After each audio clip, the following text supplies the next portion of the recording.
People around the world are hungry for a spiritual encounter. Over the years, you've seen more and more people turning to things like mushrooms for encounter, New Age, witchcraft, and even Satanism to find some kind of spiritual connection.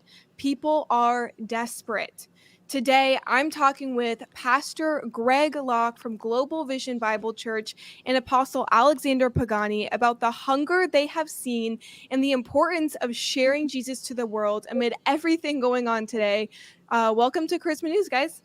Thank you for having us on, and Thank you. I'm blessed to be here with my fellow demon slayer, Pastor Greg Locke. Yeah, I'm excited to see what the Lord does today. I think there's a lot of important topics that I know you guys want to hit, and I have some questions. So, to start off, you guys recently did a podcast episode, and we'll link it down below where people can find that and they can listen to the full episode. But you talked about the things that you learned in 2022 that you're carrying with you into 23. And a lot of that really resonated with me. You talked about Pastor Greg Locke about being humbled by the Lord and really getting a lot of direction from him on how you want to move forward into this next year. And Apostle Pagani, I know you talked also just about having more interaction with people face to face than just being behind a camera.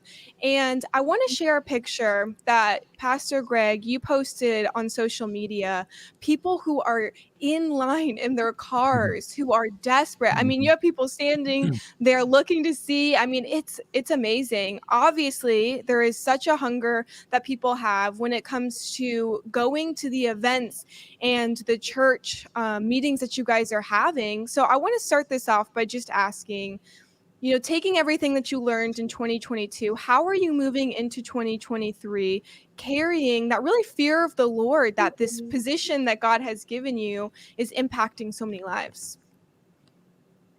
Either one of you can go ahead. Go ahead, Pastor. That's interesting because, deliverance really was the key that opened my heart in a lot of areas. And really, our church was already large to some degree, but it had a different shift to it, right? It had a different focus. And I've always been, very politically involved. But I began to learn, kind of like my shirt says, I'm not political, I'm prophetic, right?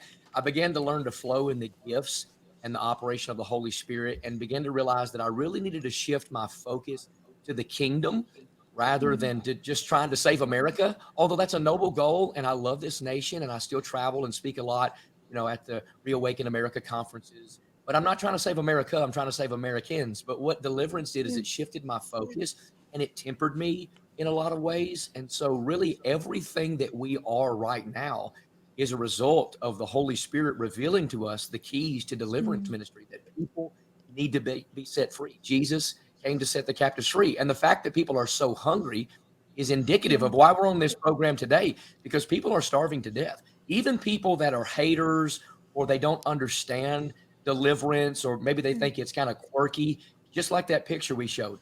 The greater context to that picture is that when that picture was taken, number one, the service had already been going for nearly an hour, and those were the people that could not get in the parking lot.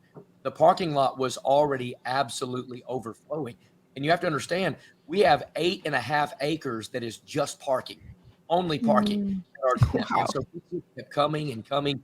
We had to literally turn several hundred people away. So what happened is they all got there at 7:00 the next morning to make sure they get Sunday morning.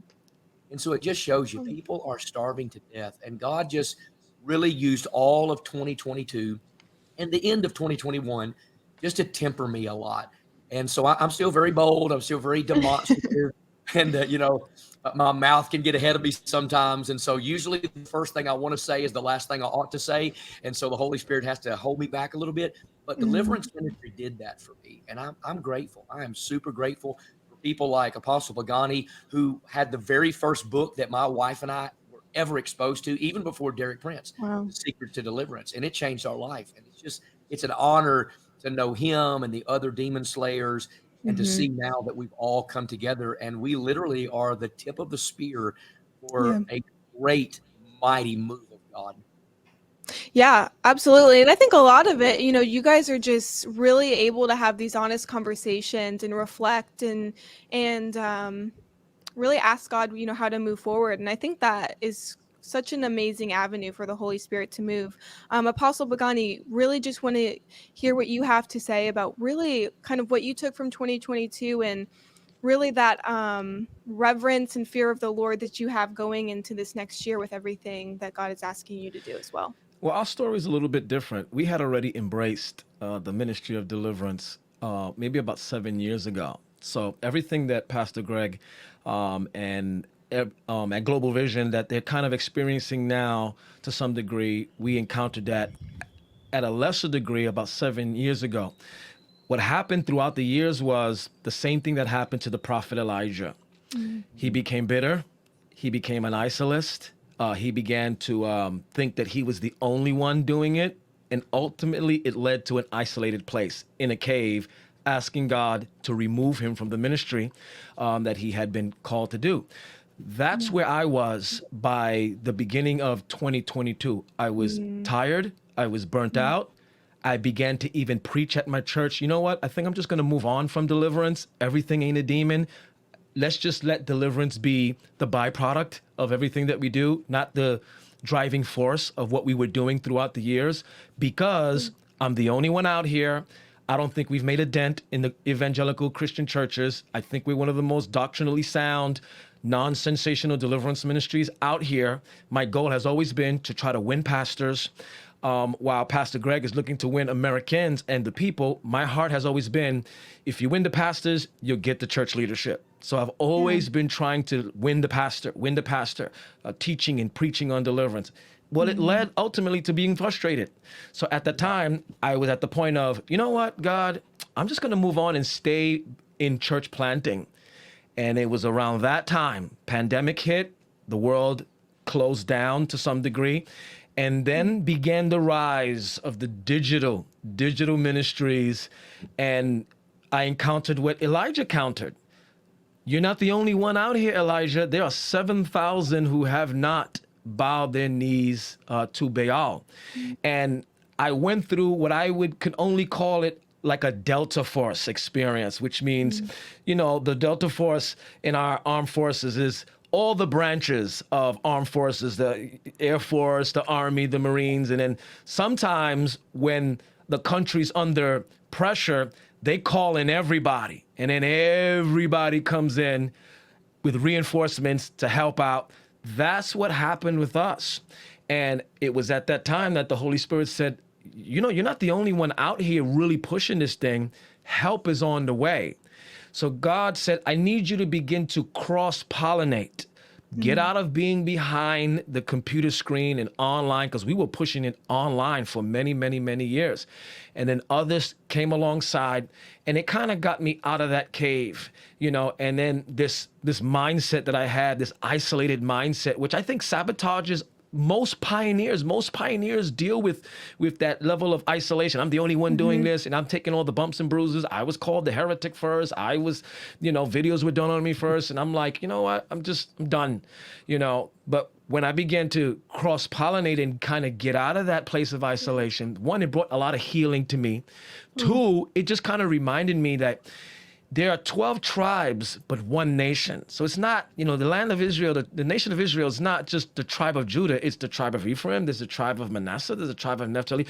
There's this corporate, you know, tribe, but one nation. I got out of that, and it healed me. And then I realized that we are a lot more stronger collectively together than we are isolated. So that's what I took out of 2022, was breaking out of this isolated mentality, which I think also the pandemic caused everyone to become some sort of like isolated isolates to some degree, which I think probably was maybe an agenda from hell as well. But it broke me out of that. And then came all my demon slayer friends, and the Lord just connected us. And then, lo and behold, when we thought we were good, the icing on the cake, God brought a weapon of mass destruction. Pastor Greg Locke joined this thing, and it's been absolutely astounding and phenomenal. And the great thing about all of this is that there's no competition between us. It's amazing. We're all needing each other, and there's just like this relationship, and it's been beautiful. And it's amazing. It's cross-pollination, growing together, Delta Force. God is doing some great things.